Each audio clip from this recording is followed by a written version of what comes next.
Bonsoir à toutes et tous. Très heureux de vous compter parmi nous ce soir pour aborder un thème qui est un peu à la mode, la semaine de 4 jours. La question va être de savoir si c'est une arnaque ou si c'est du mieux-être. Alors, tout d'abord, pour ceux qui ne me connaissent pas encore, je m'appelle Stéphane et aujourd'hui je vais vous parler vraiment de ce concept en vogue, la semaine de 4 jours. Vous en avez certainement entendu parler à la télévision, dans un podcast. Ou lu des articles dans des blogs. Donc je vais vous donner un petit peu mon avis en ce qui concerne ce concept. Alors de quoi parle-t-on? Deux options possibles, tout d'abord. La première possibilité, c'est de travailler 35 heures sur 4 jours. Concept classique, des journées plus longues et des week-ends de 3 jours ou une pause au milieu de la semaine en fonction de ce que l'on veut. Ou parfois même dans certaines entreprises, des journées de repos qui tournent. Seconde possibilité, c'est de se dire qu'on travaille sur 4 jours, mais qu'on travaille moins.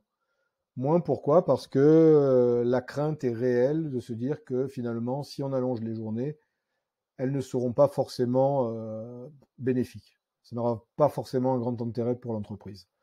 Donc certaines entreprises ont décidé de travailler sur 4 jours, mais uniquement 32 heures, payées 35. Le plus souvent. Et ça, c'est un bel avantage. Alors, quels sont les avantages de cette semaine de 4 jours? Le premier avantage, on améliore le lien entre sa vie personnelle et sa vie professionnelle.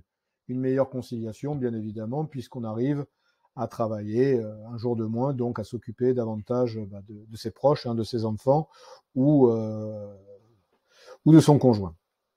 Moins de déplacements, c'est intéressant aussi de se dire que finalement, moins de jours travaillés, moins de déplacements. Encore plus d'ailleurs si on l'ajoute à une journée de télétravail. Donc c'est plutôt bon pour la planète, c'est plutôt bon pour la fatigue, c'est plutôt bon pour les embouteillages, donc pourquoi pas. Et une meilleure productivité. Les entreprises qui se sont lancées dans la semaine de 4 jours s'aperçoivent que finalement, très souvent, en tout cas dans un certain nombre de métiers, pas dans tous, mais dans un certain nombre, on arrive à faire en 4 jours ce qu'on faisait en 5. Donc, d'où l'intérêt de passer à 4 jours. Alors, il y a aussi des inconvénients à cette semaine de 4 jours. Un risque de désorganisation en raison d'absence de salariés. Si une personne n'est pas là tel jour, qu'un client appelle, qu'un salarié appelle, veut un renseignement et que la personne n'est pas là, c'est vrai que ça peut être problématique en cas d'urgence. Moins d'engagement en raison de moins de présence.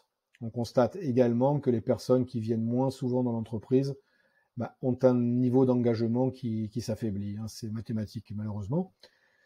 Et on peut imaginer que, comme on travaille moins de jours, on a moins de travail fourni en raison de la quantité de travail réel sur une journée. Certaines études nous disent que on travaille environ, en tout cas pour les services administratifs, 2 heures et 33 minutes par jour. Ça fait un peu peur. Donc même si on fait des journées un peu plus longues, on peut imaginer qu'on montera peut-être à 2h45 ou à 3 heures, mais pas plus. Donc les adversaires de la semaine de 4 jours considèrent que le travail sera moindre.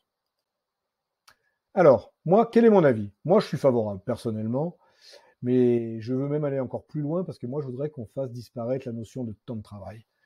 J'aimerais que l'on vienne travailler lorsque l'on a envie de venir travailler.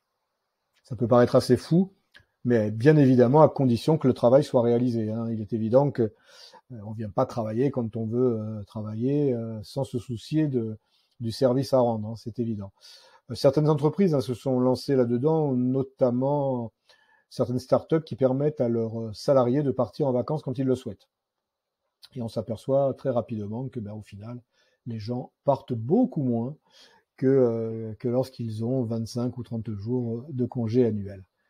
Donc voilà, d'où l'idée, en ce qui me concerne, de faire disparaître totalement la notion de temps de travail, de travailler uniquement sur des objectifs précis.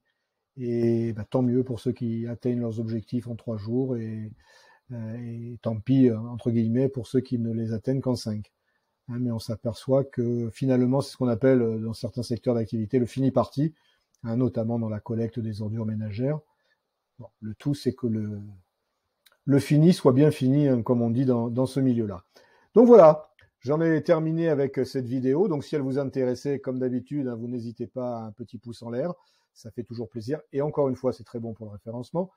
N'hésitez pas également à poser des questions, à faire des commentaires si vous le souhaitez. Abonnez-vous à la chaîne, venez visiter mon blog, tout ça, ça me fera plaisir et puis surtout, ça va me permettre de continuer. Donc je vous remercie grandement de votre attention et je vous dis à très bientôt. Allez, au revoir.